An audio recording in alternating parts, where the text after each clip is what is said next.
아멘. 사랑하는 성도 여러분, 오늘은 거룩한 주님의 날입니다. 주님의 날에 안식일의 복이, 성일의 복이 있으시고 성일의 영성이 함께 하시기를 주의 이름으로 축복합니다. 자, 히브리서 사도는 히브리서 13장 마지막 장에서 이제 마지막 공고와 부탁과 축복의 말씀을 드리는데요, 우리는 그동안 9가지 이제 레슨을 함께 나누었습니다. 자, 다시 한번 우리가 합독하심으로 그 교훈을 우리 가슴 속에 되새기며 오늘 이 새벽에 또 기도하는 제목이 되도록 하십시다. 자, 첫 번째, 형제 사랑하기를 다 같이 합독하십니다. 형제 사랑하기를 뭐하라? 계속하라. 두 번째입니다. 손님 대접하기를 뭐하지 말라? 잊지 말라. 세 번째, 고난당하는 자를 생각하라. 네 번째, 결혼을 귀히 여기라. 다섯 번째, 돈을 마지 말라, 사랑하지 말라. 여섯 번째, 사람을 마지 말라, 무서워하지 말라. 일곱 번째입니다. 너희를 인도하는 자들을 뭐해라? 생각해라. 여덟 번째, 예수 그리스도는 어제나 오늘이나 영원토록 독일하심을 뭐해라? 믿어라. 아홉 번째입니다. 여러 가지 다른 교훈에 뭐하지 말라? 끌리지 말라. 자, 오늘은 열 번째인데요, 다 같이 합독하십니다. 우리도 그의 치욕을 지고 영문 밖으로 나아가자 그랬습니다.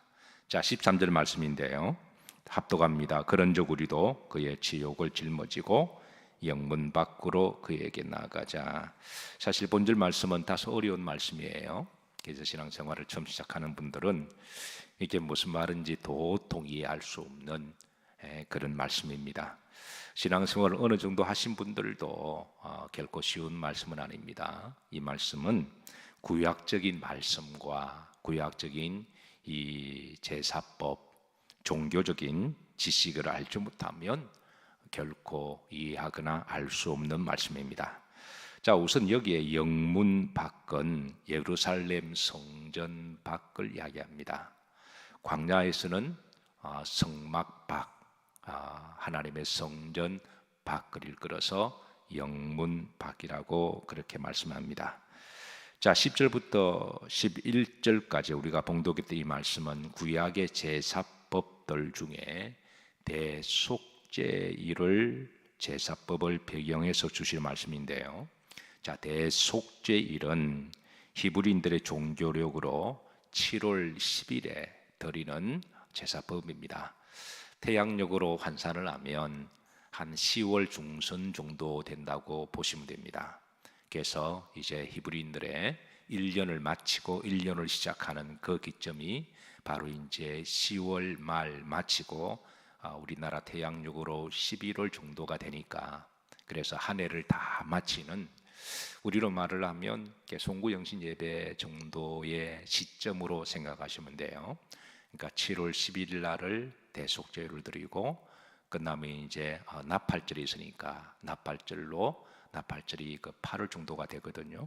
그러니까 이제 우리로 말하면 11월 정도 중순쯤 됩니다. 그래서 시점으로 계산하면 1년의 계산이 이제 마칠 즈음에 대한 그런 마지막 죄를 사하는 대속죄일이, 속죄가 죄를 사하는 것이죠. 그러니까 대자가 들어갔으니까, 그러니까 1년의 모든 죄를 사하는 그런 제사가 대속죄 제사라고 말할 수가 있습니다. 자, 이 대속죄일 제사의 가장 중요한 것은 이제 바로 제물인데요. 왜냐하면 죄를 대속하기 위해서는 대속하는 제물이 필요하고, 그 제물로 우리가 지었던 모든 죄를 대속해 주심으로 그 제물은 죄값으로 죽고, 그리고 이제 우리를 살리시기 위한 하나님의 구약의 약속의 말씀 중에 하나입니다. 그래서 대속죄일에 10절이 있는데요, 다 같이 합독하십니다. 우리에게 제단이 있는데 장막에서 섬기는 자들은 그 제단에서 먹을 고난이 없나니. 우리에게 뭐가 있다고요? 제단이 있다. 여러분, 우리 성도들에게 제단이 있는 게 복인 줄로 믿으시기를 주의 이름으로 축복합니다. 그 제단에서 우리는 죄 사함을 받고 그 제단에서 우리는 용서를 받고 그 제단에서 우리는 구원을 받습니다. 그래서 나에게 돈이 있다도 자랑이 아니고 나에게는 권력이 있다도 자랑이 아니고 나에게는 뭐가 있다, 세상적인 것들은 우리가 세월이 지나면 우리가 다 가지고 갈 수 없는 것이지만 영적 비밀을 아는 그리스도인들에게 나에게는 하나님이 있다, 나에게는 예수님이 있다, 나에게는 제단이 있다. 이것이 우리의 이제 영적 재산이 되시고 이것을 잘 끝까지 간직하시기를 주의 이름으로 축복합니다. 따라서 하십니다. 나에게는 뭐가 있다? 제단이 있다. 나에게는 제단이 있다. 우리에게 제단이 있는데 그랬습니다. 장막에서 섬기는 자들은 이제 제사장을 이야기합니다. 제단에서 이제 제주자들이 죄 사함을 받기 위해서 제물을 끌고 오면 그 제물을 가지고 제물을 잡아서 하나님 앞에 이제 불로 태워서 올려드리고 그 피는 성소에 들어가서 하나님 앞에 드림으로 이제 그 죄를 받는 일종의 그 제사법을 이야기합니다. 그래서 그 제사법을 지킬 때에 하나님 우리들에게 이제 구원을 약속하신 것이죠. 그래서 여기에 장막에 섬기는 자들은 제사장들, 요즘으로 말하면 주의 종들을 말씀하고 있습니다. 자, 후림절에 그 제단에서 뭐 할 고난이 없나니 먹을 고난이 없나니 그랬습니다. 자, 구약의 제사장들은 전적으로 풀타임으로 하나님 일을 하기 때문에, 그러나 또 제사장들도 육을 가진 사람이기에 또 먹을 양식이 필요하죠. 그래서 그 먹을 양식을 어떻게 먹게 하시냐면, 제사장이 만약에 먹을 양식을 위하여 세상에 나가서 일을 하게 되면, 자, 여러분들은 이제 잘 이해하시겠습니다만은 세상에 돈을 벌고 먹고 산다고 하는 게 이게 쉬운 일입니까? 어려운 일입니까? 이게 어려운 일이죠. 왜냐하면 단순하게 일을 하고 돈을 버는 게 아니라 그 돈을 버는 과정 가운데 사람들과의 여러 인간관계가 얽혀 있습니다. 그리고 또 돈을 벌기 위해서 내가 전력 투구를 해야, 일을 하더라도 열심히 해야 되고 정말 입에 단내가 나도록 그렇게 내가 다 투자를 해야 이제 돈을 벌게 되는데요. 물론 제사장들도 밖에 나가서 그렇게 일을 할 수가 있습니다. 그러면 그런 시간과 정신과 모든 노력을 통하여 그 일을 집중하다 보니까 하나님의 말씀이나 기도나 그리고 거룩성을 이게 유지할 수가 없어요. 그러다 보면 주잡이 돈 버는 거고 주일날 하루 와서 한 주간 내내 세상 일 생각하고 그리고 돈으로 말미암아 여러 얽힌 사람들과 관계, 이게 굉장히 복잡한 함수 관계잖아요. 돈을 덜 줬느니 많이 줬느니 돈을 뭐 어떻게 벌었느니 이렇게 하다 보면 때로는 욕을 먹기도 하고 욕을 하기도 하고 이러면 제사장의 거룩한 영성이나 그 삶이 다 흐트러집니다. 어떻게 하냐고요? 제가 해봤거든요. 신학대학 다닐 때 아르바이트 한다고도 일을 했고 미국에서 대학원 공부할 때도 일을 했고 그렇게 세상에 푹 빠져서 열심히 살지 않고는 돈을 벌 수가 없는 사회적 구조기에 누가 공짜로 막 돈을 주나요? 돈이 무서운 거죠. 그러다 보면 그렇게 일을 하다가 주일날 그렇게 강단에 올라가면 온 세상적인 한 주간 동안의 생각과 그런 돈에 대한 또 여러 가지 인간관계, 그러면 제대로 하나님 일을 거룩하게 집도할 수가 없어요.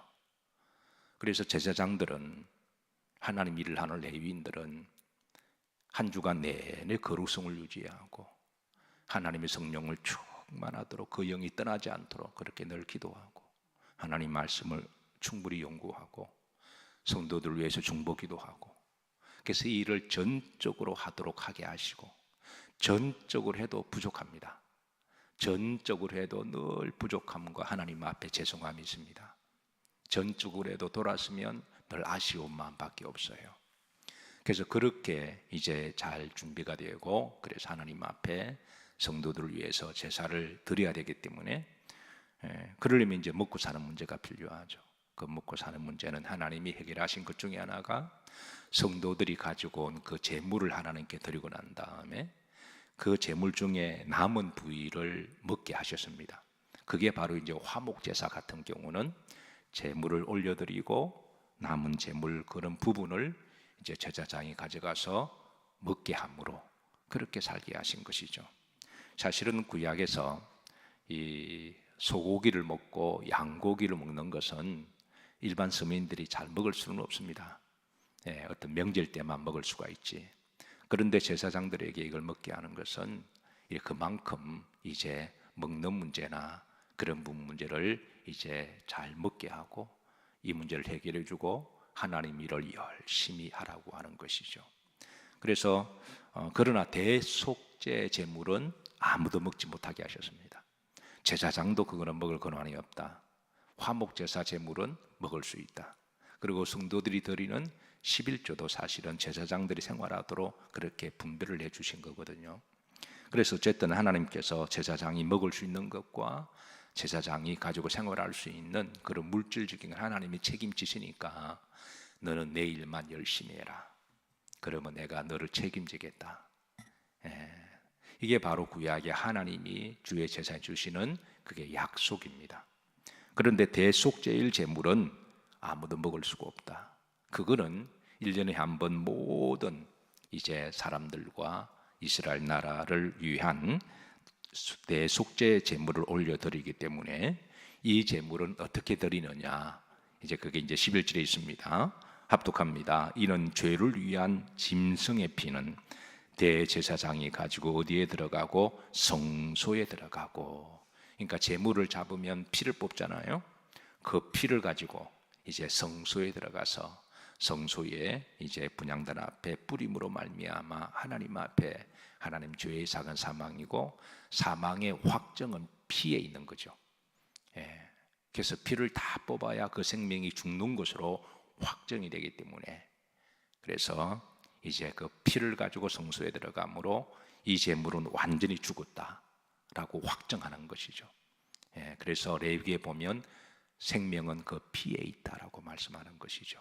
그래서 그 제물이 죽음에 대한 확정을 가지고 피를 가지고 성소에 들어가고 그리고 이제 그 다음 브론지로 보십니다. 그 육체는 어디에서 영문 밖에서 뭐했다? 불사름이라. 영문 밖은 구약으로 말하면 성막 밖에 있는 광야로 먼 곳에 가서 거기에서 이제 보이지 않는 곳에서 불사르는 거예요.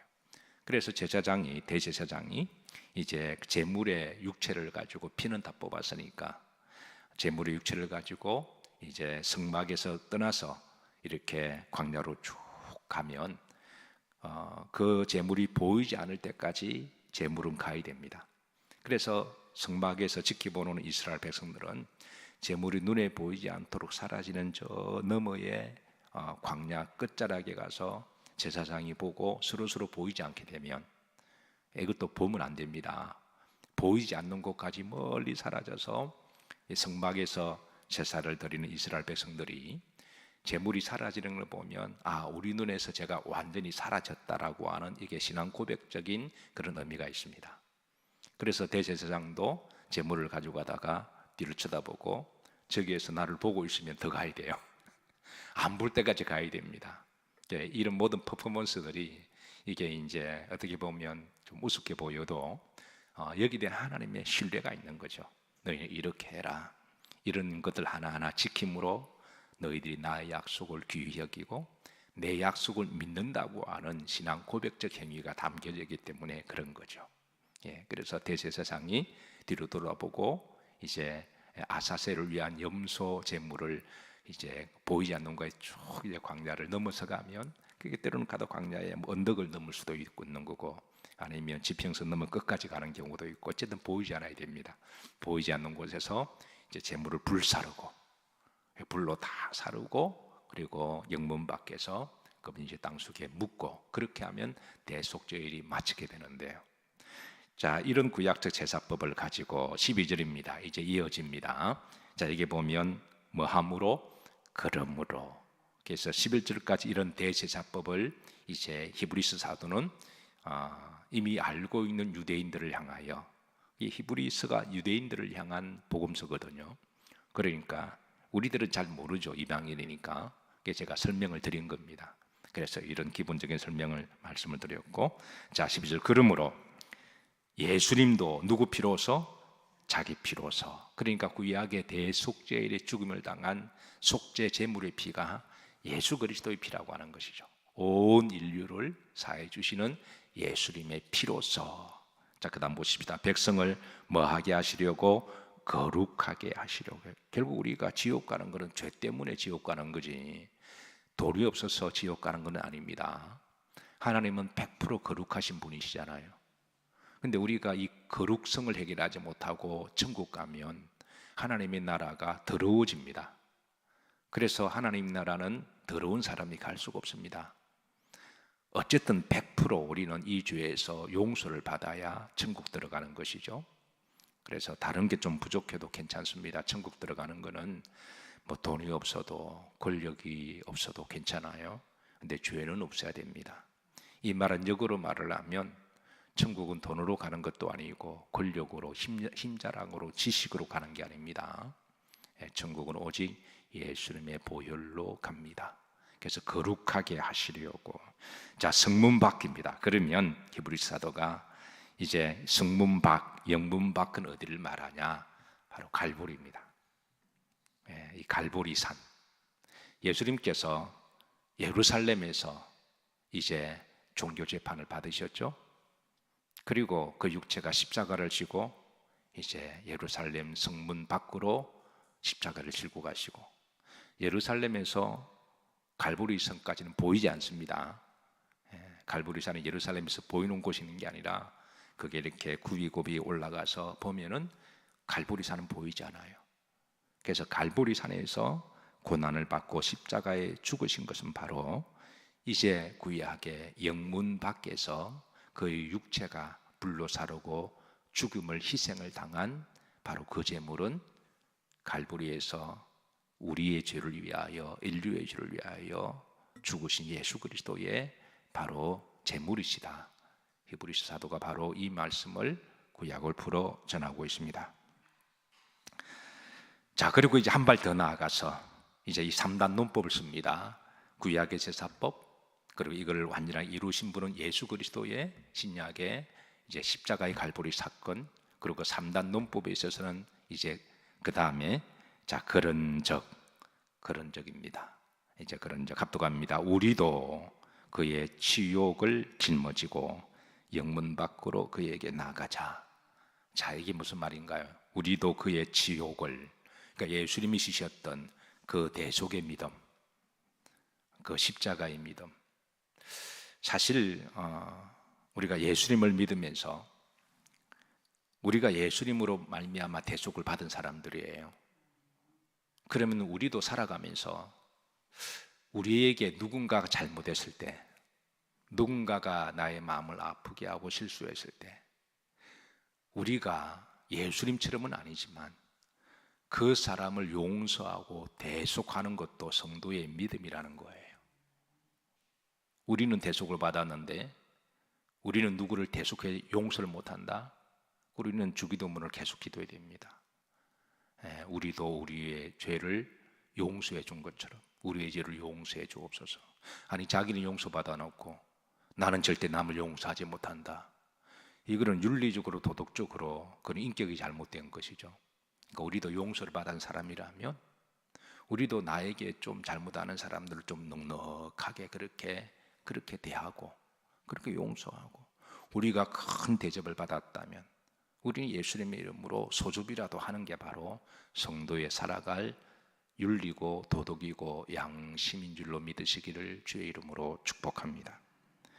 그래서 여기에 이제 우리도 주님이 나를 대속해 주신 것처럼 나도 남을 용서하는 삶, 그게 우리 믿는 사람의 삶이죠. 자기는 용서받아 놓고 나는 절대 용서하지 못한다, 남을 정죄하고 비판하고 율법적으로 하면 그건 사실은 말이 되는 말은 아닌 것이죠. 그리고 그의 치욕을 짊어지고 십자가를 이야기를 하죠.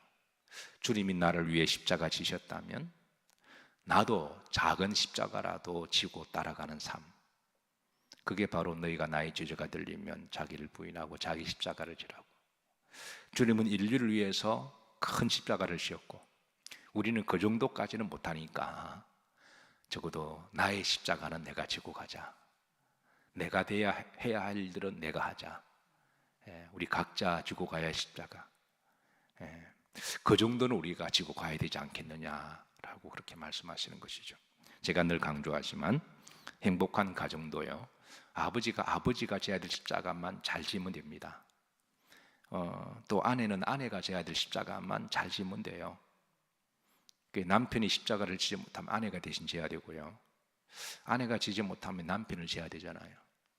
자식이 못 지면 부모가 대신 져야 되고요, 부모가 못 지면 애들이 어른이 돼가지고 부모를 위해 십자가를 대신 지게 되면, 아니 자기 십자가만 져도 그게 버겁고 만만치 않은데 남의 십자가까지 지고 있다 나중에 가부화 걸려가지고 나중에 언젠가 한번 폭발하는 것이죠.